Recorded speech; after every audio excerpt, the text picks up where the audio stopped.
Welcome everyone to part 14 on our series of study on the book of Revelation. So we saw last time the reality in 4 dimensions. Actually the Bible talk about waters that are above, so plural. So there's actually more dimension than that. Paul talked about the third heaven in 2 Corinthians 12:2. So we know that the spiritual reality, that's the 4th dimension. So with the understanding of the Bible is written, most of it with a 4-dimension perspective, so a spiritual perspective, it will be easier to interpret some part of Revelation, which has a spiritual component. So let's look in Revelation 4:4. We'll talk about the 24 elders. And round about the throne were 24 seats, and upon the seats I saw 24 elders sitting, clothed in white raiment, and they had on their heads crown of gold. So the most common interpretation is that, the 24 thrones, or the 24 elders, or the 12 disciples, and the 12 tribe, or the 12 children of Israel. So 12 plus 12, 24. So even in the 12 disciples, that means that Judah was there, and even John. So John is seeing 24 elders. So could he really see himself? He will say, I've saw 23 elders plus me. But why we think it's 12 disciples and 12 tribes? It's because of Matthew 19:28. So let's look at the verse. And Jesus says unto them, Verily I say unto you, that ye which have followed me, in the regeneration when the Son of Man shall sit in the throne of his glory, ye also shall sit upon 12 thrones, judging the 12 tribes of Israel. So you see, we talk about 12 thrones here. But when this will happen? When the regeneration, when the Son of Man shall sit on the throne of his glory. So as the renewal of all things. That doesn't talk about chapter 4 of Revelation. That talk about the end, the last part of Revelation. If you look at Revelation 20 verse 4, so the first part says, And I saw thrones, and they sat upon them, and judgment was given unto them. So it's important to understand that the chapter 4 of Revelation, that's before the rapture. That's before the renewal of all things. And chapter 20, that's after the rapture. That's the end time, when Jesus come in his glory and establish his kingdom. So these are the thrones he was referring to. Because we understand that we saw the last few lessons that the rapture is only at chapter 12, or end of 11, beginning of 12. So the last day.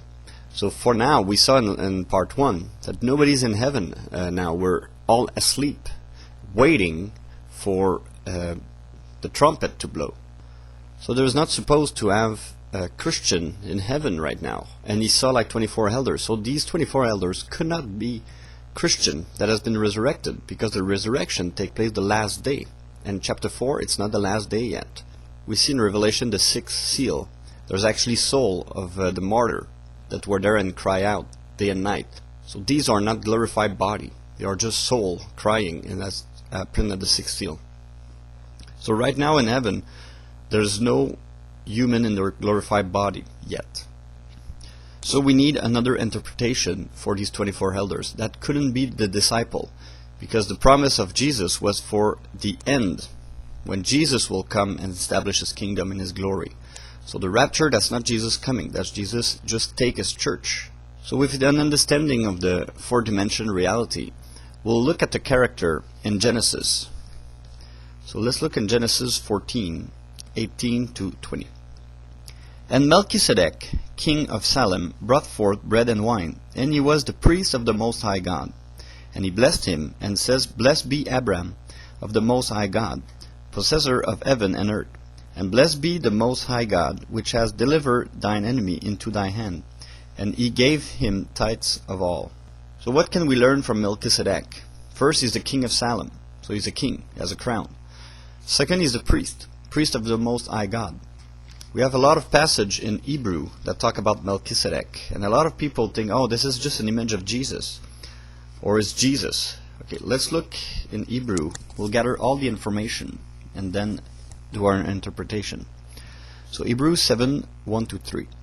For this Melchizedek, king of Salem, priest of the Most High God, who met Abraham returning from the slaughter of the kings and blessed him, to whom also Abraham gave a tenth part of all.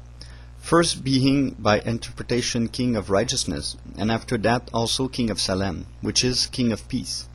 Without father, without mother, without descent, having neither beginning of days nor end of life, but make like unto the Son of God, abideth a priest continually. So we have more information here. Is like unto the Son. So Jesus is the Son, but this one is like unto the Son. So it's not him. He's just resemble like unto the Son. We see also that he have no father, no mother, no genealogy. So if we say Melchizedek is Jesus, does Jesus have a father? Yes. Does Jesus have a mother? Yes. Does Jesus have a genealogy? Yes, we see this genealogy in Matthew 1 and Luke 3. So that couldn't be Jesus. So who is he? Let's continue reading in the same chapter, verse 15 to 17. And it is yet far more evident, for that after the similitude of Melchizedek, there arise another priest. So they talk about Jesus. There's another priest arising that is after the similitude of Melchizedek. So we know it's not the same. They just resemble. Who is made not after the law of carnal commandment, but after the power of an endless life. For he testified, Thou art a priest forever after the order of Melchizedek. So we see another hint, another clue here. There's an order of priest. So an order of priests is several priests. So Aaron got an order as well. It was like the earthly representation of what's happened in heaven. So there's a spiritual order of priests in the real temple. And when God gave Moses the law, it was just a three-dimensional, a shadow, a copy of what was in heaven. So Aaron was the head of the priest order that was established by Moses' law. Let's look in Hebrew 9:23-24. We already read that one in the previous lesson. Talk about the real temple. It was therefore necessary that the patterns of things in the heaven should be purified with these, but the heavenly things themselves with better sacrifice than these. For Christ is not entered into the holy places made with hand, which are the figures of the truth, but into heaven itself, now to appear in the presence of God for us. So there is a heavenly temple, the real one. And the temple that Moses was instructed to build, a tabernacle, it was a shadow, a three-dimensional representation. And all the priesthood and the sacrifice was always a shadow of things to come. We always think there's spiritual beings, there's devils, demons, and angels. But actually there's a lot more than that. The Bible talks about angels as a general term. But there's archangels, there's cherubim, there's seraphim, there's priests. There's all these spiritual beings. So they have priests. There's an order of priests in heaven. And we know that Melchizedek was one of them. It was the order of Melchizedek. So Melchizedek is the four-dimension equivalent of Aaron. So if you look in 1 Chronicles 24, there was a tabernacle that David places in Jerusalem before Solomon built the temple.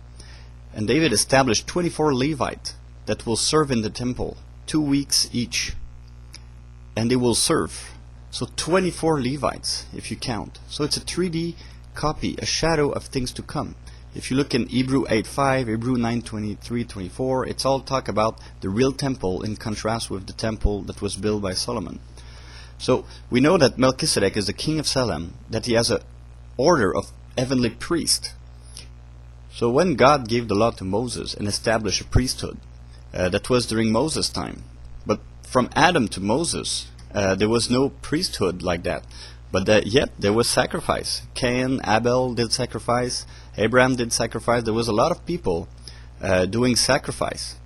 And it's curious to see there was 2,400, so 2,400 years approximately between Adam and Moses giving the law. So 2,400 years. So what I'm saying here is just I offer an interpretation. I have some biblical support. So if you have other interpretations or other verses that can shed light on who are the 24 elders, don't hesitate to write me on YouTube a comment.